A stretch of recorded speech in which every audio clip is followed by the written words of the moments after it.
You're reviewing your loan estimate from the lender, excited to see the numbers for your new home, and your eyes land on a line item you do and fully understand: mortgage insurance premium, or PMI. It adds a significant chunk to your monthly payment. You ask about it, and you get a vague answer about it being required because your down payment is less than 20%. But what is it actually? Why do you have to pay it? Who does it benefit? And is it just a permanent tax on people who can't afford a massive down payment? Or is there a way out?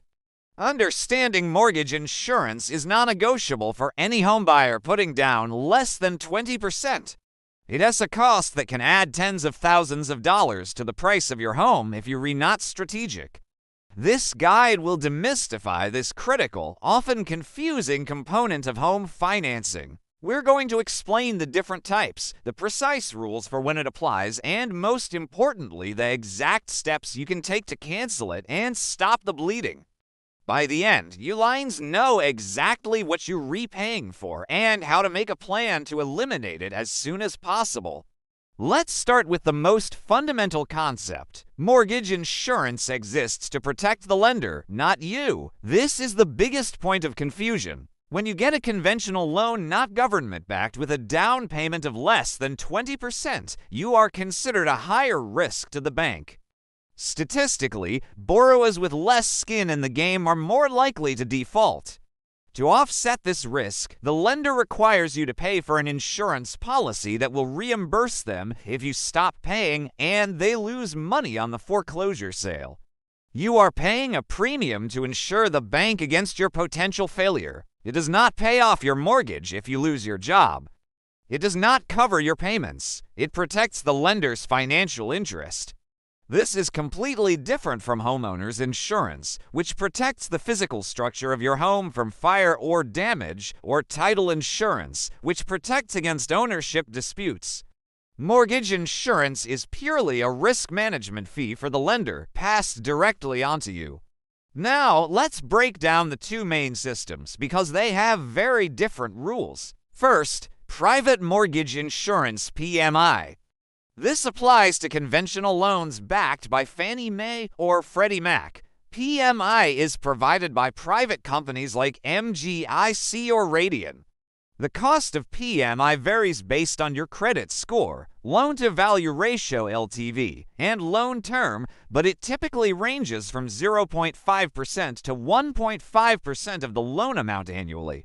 On a $300,000 loan, that's $1,500 to $4,500 per year, or $125 to $375 added to your monthly payment. There are a few ways PMI is structured. The most common is borrow a paid mortgage insurance (BPMI), where you pay the monthly premium as part of your mortgage payment.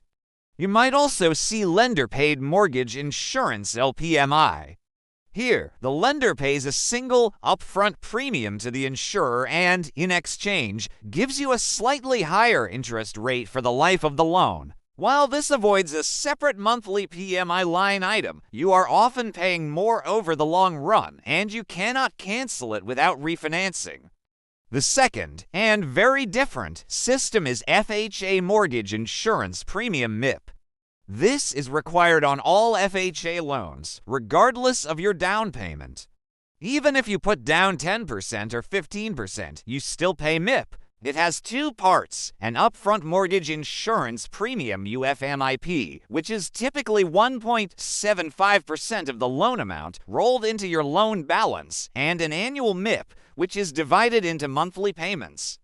The annual rate varies based on your loan term, loan amount, and LTV, but it's often higher than conventional PMI rates.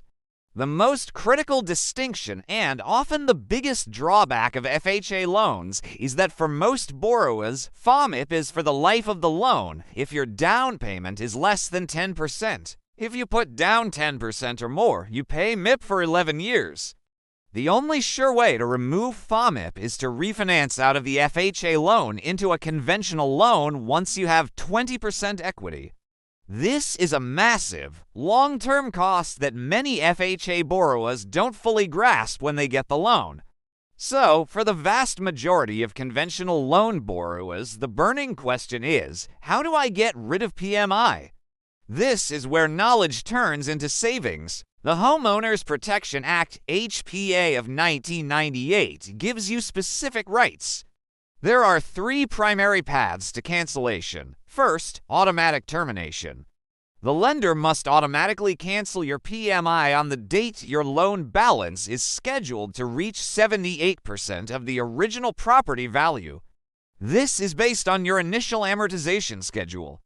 If you've made all your payments on time, this happens automatically at that milestone. Second, borrower-initiated cancellation. You have the right to request cancellation when your loan balance reaches 80% of the original property value. You must make the request in writing, be current on your payments, and have a good payment history. The lender may require you to certify that there are no junior liens like a second mortgage on the property. The third and most proactive path is cancellation based on current value. This is the insider strategy. The law says that PMI can be canceled at your request when your loan balance falls to 80% of the property's current market value, not just the original value. This is huge if your home has appreciated. For example, you bought a home for $400,000 with a $320,000 loan, 80% LTV, so no PMI from the start. But let's say you bought it for $400,000 with a $380,000 loan, 95% LTV. You start with PMI. 2 years later, your loan balance is $370,000. A common and costly mistake is passive waiting. People assume PMI will just fall off, and they forget about it.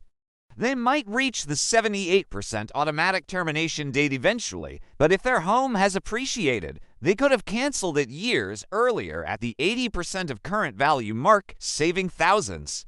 Another mistake is not understanding that extra payments directly toward principal accelerate this timeline. Every extra dollar you pay brings your loan balance down faster, hitting those 80% or 78% thresholds sooner. Make sure your lender applies extra payments correctly to principal. For FHA borrowers, the mistake is not having a refinance plan.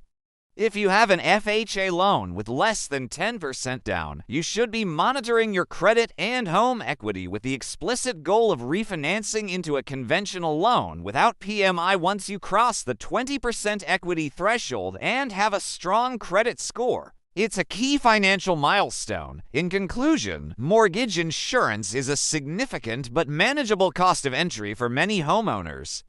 The key is to see it not as a permanent burden, but as a temporary bridge to homeownership. For conventional loans, know your rights under the HPA, be proactive, monitor your home's value in your local market. When you suspect you have 20% equity, consider investing in that cancellation appraisal. For FHA loans, understand the long-term cost of MIP and build a refinance strategy into your financial plan. This fee represents the price of buying with a lower down payment. Your mission is to minimize the time you pay it. By understanding the rules of the game, you can stop paying this lender protection fee the moment you no longer pose a statistical risk. If this breakdown saved you from years of unnecessary payments, consider subscribing. Next, we'll dive into how to choose the right mortgage lender, a decision that can affect everything from your rate to your customer service experience for decades. Now, go check your mortgage statement. Are you still paying PMI? It might be time to make a call.